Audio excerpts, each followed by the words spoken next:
ये तस्वीर देखिए, ये रोल डैल की मीज़ल्स पर की गई बात की एक तस्वीर है। ये उसकी बेटी है ओलिविया, जिससे वो शख्स बड़ा प्यार करता था।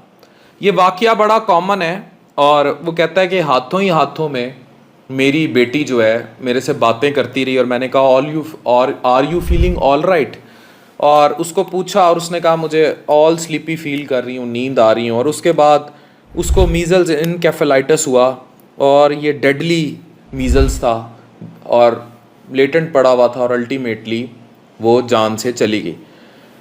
इस तरह की बहुत सारी केस रिपोर्ट्स मेडिकल की मौजूद हैं, इंटरनेट पे आप सर्च कर सकते हैं।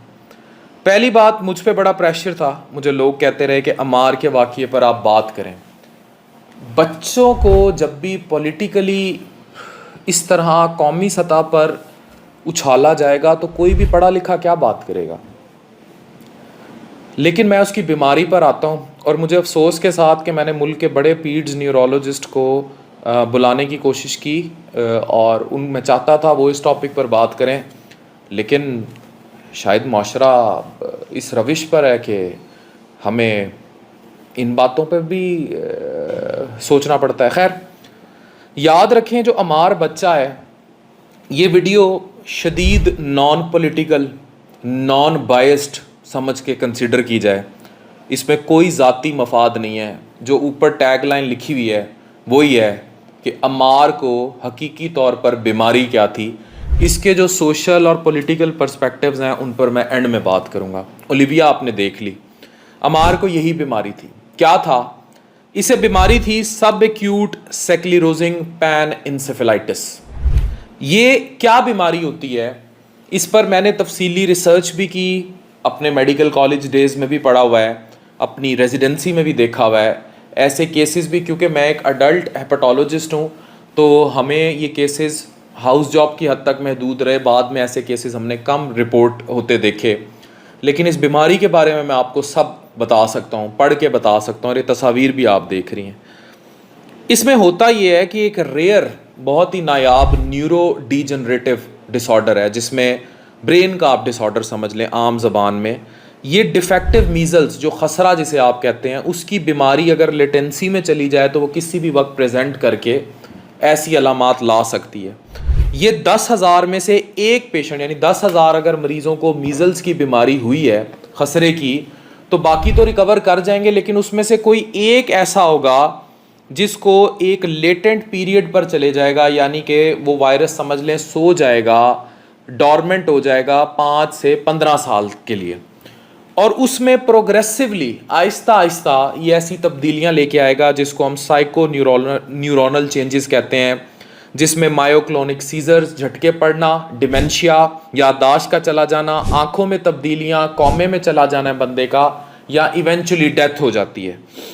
इसमें आंखों में भी चेंजेस होती हैं, जिसमें नेक्रोटाइजिंग, या आप देख सकते हैं मैक्यूलर रेटिनाइटिस, रेटिना सूज जाता है, ऑप्टिक न्यूराइटिस, उसकी नर्व्स में सोजिश आ जाती है, ब्लाइंडनेस कॉर्टिकल शुरू हो जाती है, हेमियानोपिया, या आंखों के बाहर के मसल्स जो हैं उनके चेंजेस शुरू हो जाती हैं।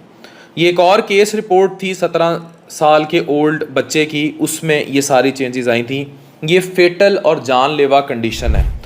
अब ये आप नुस्खा देखिए, इसमें एक तो चाइल्ड स्पेशलिस्ट का नुस्खा है जो इसको एवेलुएट कर रहा है और not valid for court of law, और ये सर्कुलेट कर रहा है पूरे नेट पे, इसलिए मैं शेयर कर रहा हूँ, वरना एथिकली हमें किसी का भी नुस्खा नहीं शेयर करना चाहिए। और ये CMH लाहौर के एक डॉक्टर साहब हैं, इंतहाई काबिल डॉक्टर हैं, उनका नुस्खा है।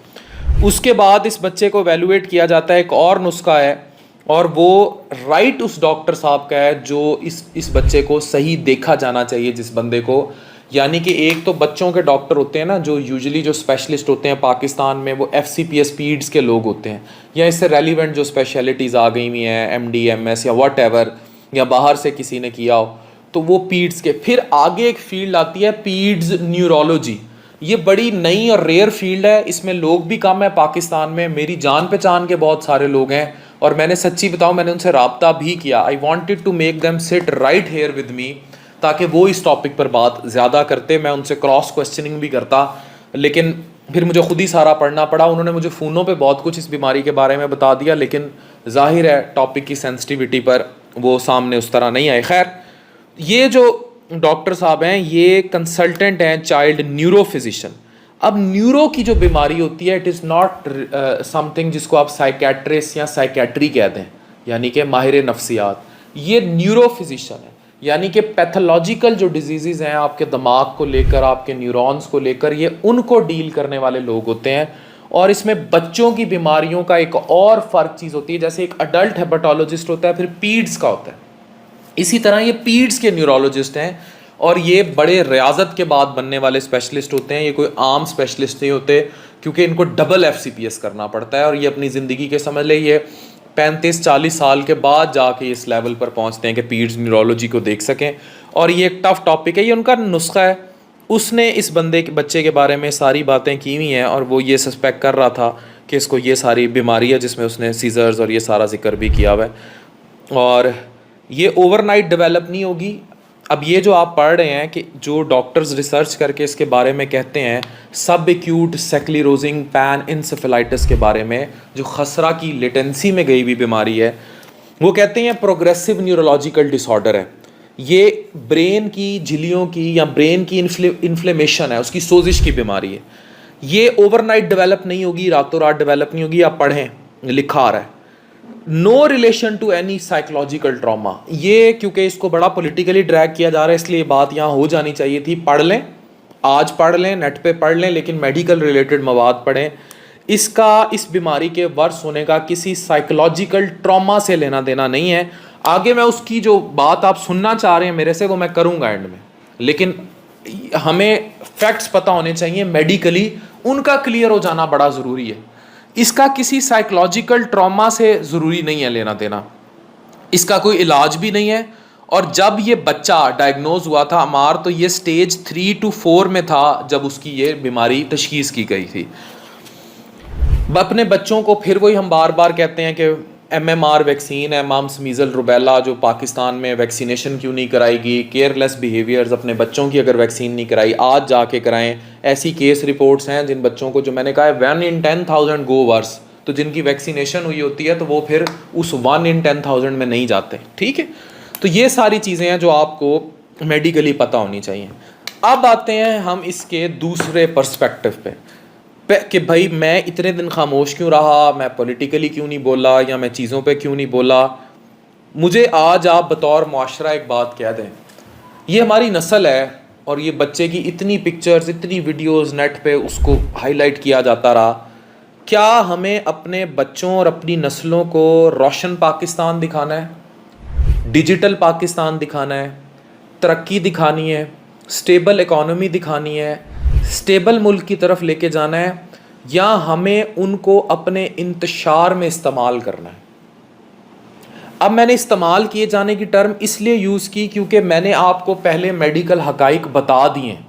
ठीक है, मैं ही वो शख्स हूँ जिस पे बहुत ज़्यादा ये लेबल लगता रहा कि मैं प्रो PTI और चीज़ें रहा हूँ।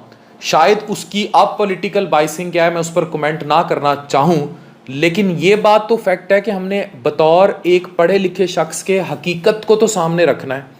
हकीकत यह है कि बच्चे को ये बीमारी थी, उसके मैं सबूत भी आपको दिखा चुका हूँ, उस बीमारी के बारे में भी आपको बता चुका हूँ। अब now coming to the other perspective, उसका वालिद किसी भी इंतशारी कैफियत की वजह से ही वॉज नॉट विद हिम, वो उस बच्चे के साथ नहीं था। वो कैफियत क्या है वो आप सबको पता है। उस बच्चे के साथ, और बच्चा जाहिर है क्योंकि एक बीमारी की हालत में, आज आप बीमार हो जाएं आप क्या कहेंगे, अम्मा अब्बा। उस बीमारी की हालत में यकीनी तौर पर अपने बाप को याद करता था, और वो अपने बाप को रिकॉल करता था। और इस बीमारी में बच्चे को, हेल्दी बच्चे को भी अपने बाप की ज़्यादा ज़रूरत होती है, तो बीमार बच्चे को तो होती है। तो his father was not with him, उसका बाप उसके साथ नहीं था, वो एक पॉलिटिकल पस मंज़र में कहीं था। ये एक सैड एस्पेक्ट है जिसने उस बच्चे को इमोशनली ट्रॉमाटाइज काफ़ी ज़्यादा किया, और इस पर सोसाइटी का फ्लेयर भी हमने देखा। रेस्ट क्या था, क्यों था, कैसे था, मैं उस पर कोई कमेंट नहीं करूँगा, पर एक माशरे से रिक्वेस्ट ज़रूर करूँगा, अपनी नस्लों को रोशन पाकिस्तान दिखाएं, अपनी नस्लों को आगे बढ़ने वाला पाकिस्तान दिखाएं और रब